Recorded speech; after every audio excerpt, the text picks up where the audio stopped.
Ny mofinaina anio atolotry ny FJKM Ambohijalaka Karafitiavana.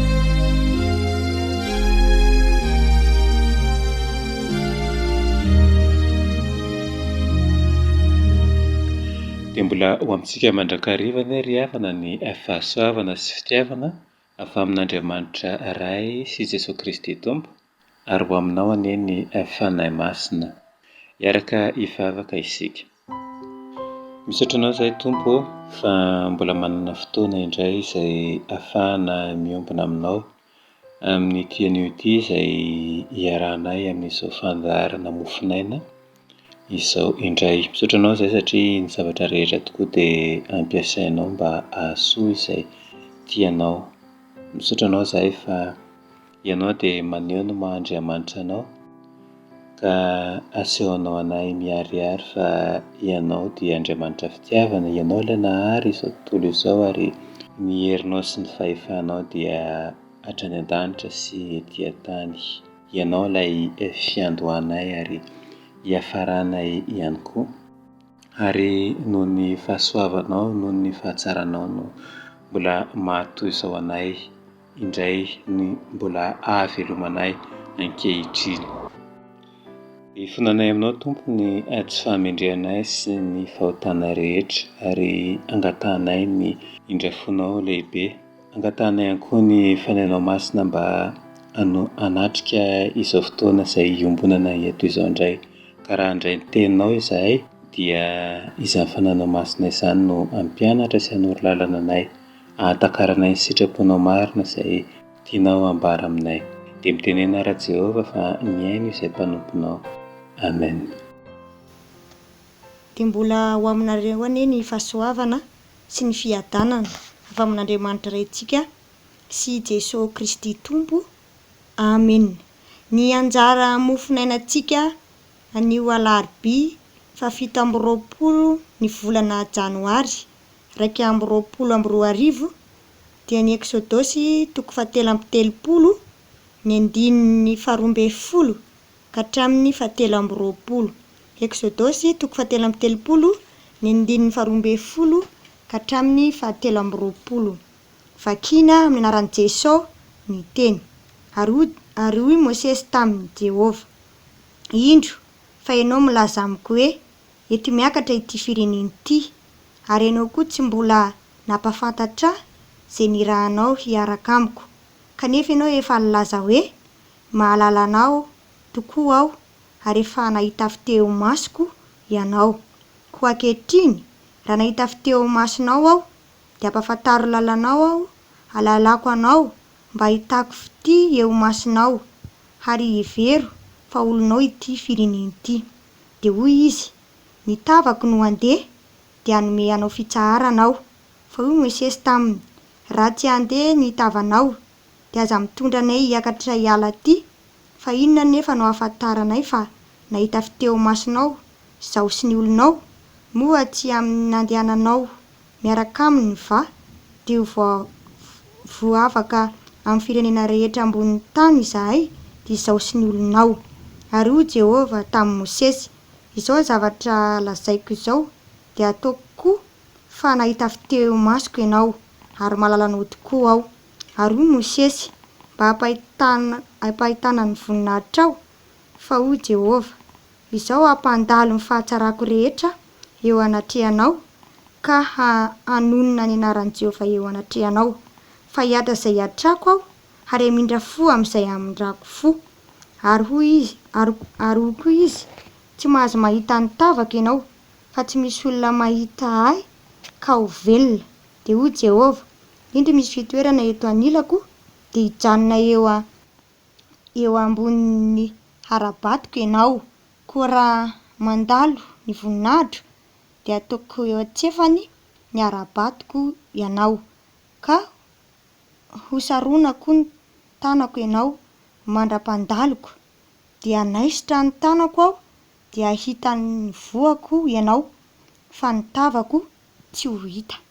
Ray masina manamasinana amin'ny fahamarinana, ny teninao ny fahamarinana. Amen. Ny ity volana ity ry havana dia mbola andinihantsika ny lohahevitra hoe maneho ny maha-Andriamanitra azy ny tompony. Andriamanitra tompo voalohany miresaka.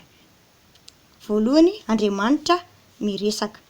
Eo amin'ny 5 tapany farany amin'izao toko 7:30 zao dia misy izao teny izao: ary Jehova dia niresaka tamin'ny Mosesy. Ka ity 12 ka hatramin'ny 17 ity izay mofinainantsika androany ity dia mitantara ny resaka ny fanaovan'Andriamanitra sy Mosesy. Koa raha jerena ny andininy mitantara izany Andriamanitra miresaka izany dia ny andininy 4:70, 7:70 ary ny andininy 7:70 ka hatramin'ny 7:70 ka hatramin'ny 13:20.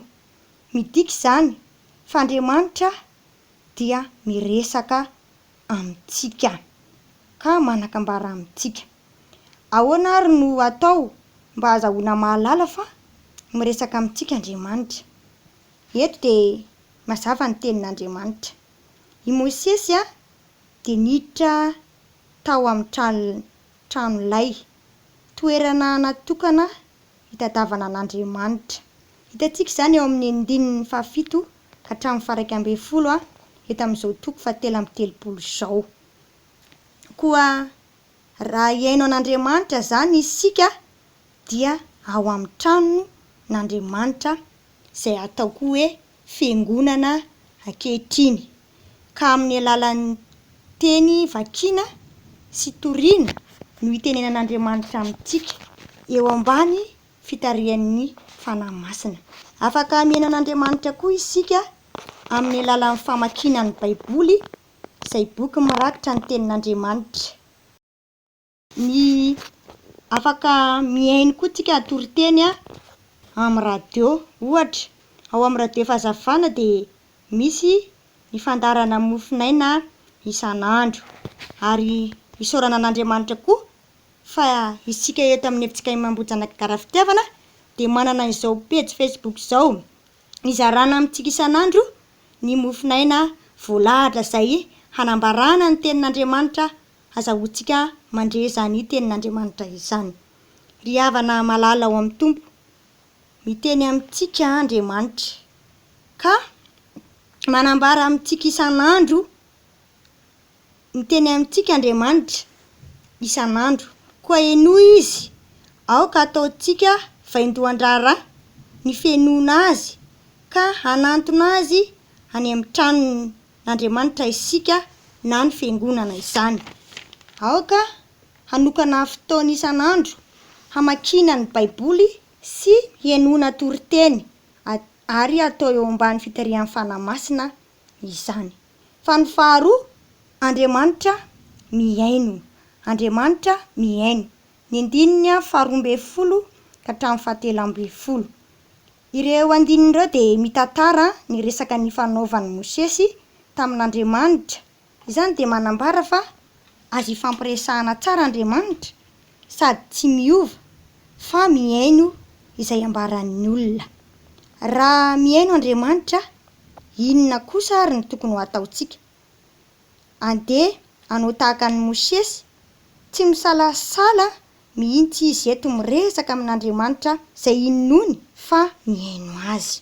Moa ve tsy izany indrindra nataon'i Jesosy fony izy teto an-tany, azon'ny olona tonina izy sady tsy nanavaka na iza na iza, ary izy tena mihitsy no milaza hoe malemy fanahy sady tsy miavona po aho. Matio 2:12 ny andininy 7:20 tapany faharoa. Aiza misalasala ary miatoraka amin'ny Tompo fa miaino tokoa izy. Fa ny fahatelo dia Andriamanitra tsy mandao. Andriamanitra tsy mandao ny andininy 4:20. Ny tavako no handeha dia hanome anao fitsaharanao. Ny teny hoe ny tavako dia azo adika koa hoe fanatrehana, izany hoe manome toko mihitsy Jehova eto fa anatrika ny Mosesy hatrany izy, tsy hamela azy horery fa eo hatrany. Eto koa Andriamanitra dia manamafy ny fombany na ny fiarahana lalana amin'ny Mosesy, ny filazana hoe hanome anao fitsaharana aho. Ny hevitr'io kosa de hoe tsy hisy zavatra tokony hampanahy na hampitebiteby an'i Mosesy intsony satria eo Andriamanitra. Jesoa koa de nanome toky mazava fa omba atsika mandrakariva ambara-pahatonga ny fahataperan'izao tontolo izao. Aza be fanahina intsony ary fa momba anao Andriamanitra. Ry havana malala ao amin'ny Tompo, raha fitinina ary ny voalaza rehetra teo de izao: Andriamanitra Tompo dia Andriamanitra miresaka, zany hoe manakambara amintsika izy ao amin'ny tranony n'Andriamanitra na fiangonana. Manatona ny tranon'Andriamanitra ary mamaky baiboly, mihaino toriteny tahaka an'izao arahantsika amin'izao fandarana izao amin'ny alalan'ny fitarihan'ny fanahy masina no antsika manatanteraka izany. Fa ny faharoa, Andriamanitra miaino atsika, noho izany eto aminy izay manahirana atsika ka manana fiainam-bavaka. Ary ny fahatelo, Andriamanitra tsy mandao atsika ka na inona zavatra mety hitranga dia miara-dalana amintsika mandrakariva izy. Dia ho an'Andriamanitra irery ny voninahitra. Amen.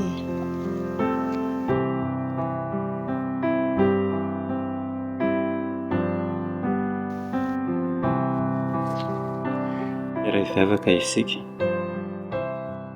misaotra anao indray izay Tompo noho ny teny izay nampitondrainao ho anay tamin'ity androany ity. Ary misaotra fa ianao tokoa dia miteny aminay mandrakariva, miteny aminay isan'andro ianao amin'ny alalan'ny teninao dia ny baiboly izay eo am-pelatananay izany. Dia omeo finoana izay Tompo mba ahaizanay mankatoy sy manaraka izany, mba ahafahanay mankatoy sy manaraka izany teninao izay ampianarinao anay izany, dia ny sitraponao masina izany. Misaotra ihany koa fa ianao dia mihaino ny fivavakay ka nahaizana amin'ny fotoana manahoana iresahanay aminao dia mihaino ianao ary mamaly izany ihany koa.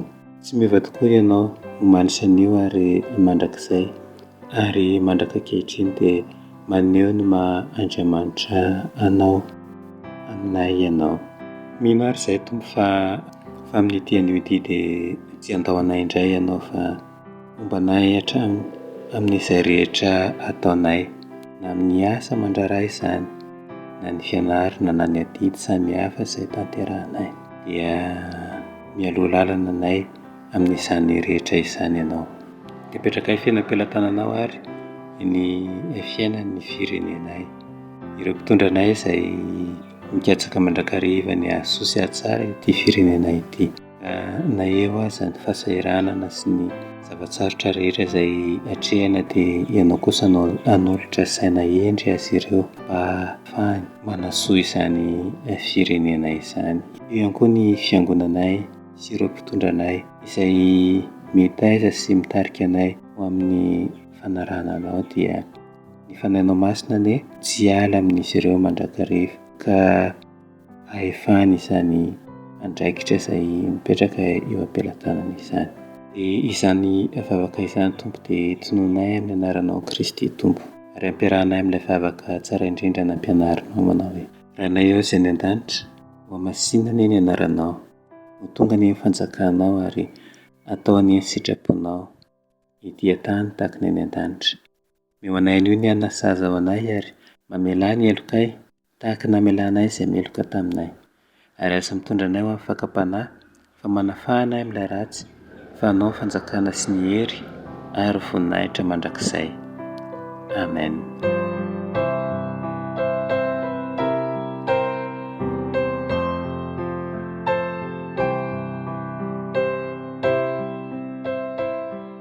Dia misaotra anao nanaraka indray ny mofinaina izay narainao teto amin'ny pejy FJKM Ambohijanaka Akarafitiavana. Andriamanitra ny fiadanany hahamasina anareo samy ho tanteraka Aoka ho arovana avokoa ny fanahy anareo sy ny aminareo ary ny tenanareo. Ho tanteraka ka tsy hanatsiny amin'ny fiavian'i Jesosy Kristy Tompontsika. Eo an'Andriamanitra irery ny voninahitra amin'ny anaran'ny Ray sy ny Zanaka ary ny fanahy masina. Amen. Ny mofinaina anio atolotry ny FJKM Ambohijanaka Karafitiavana.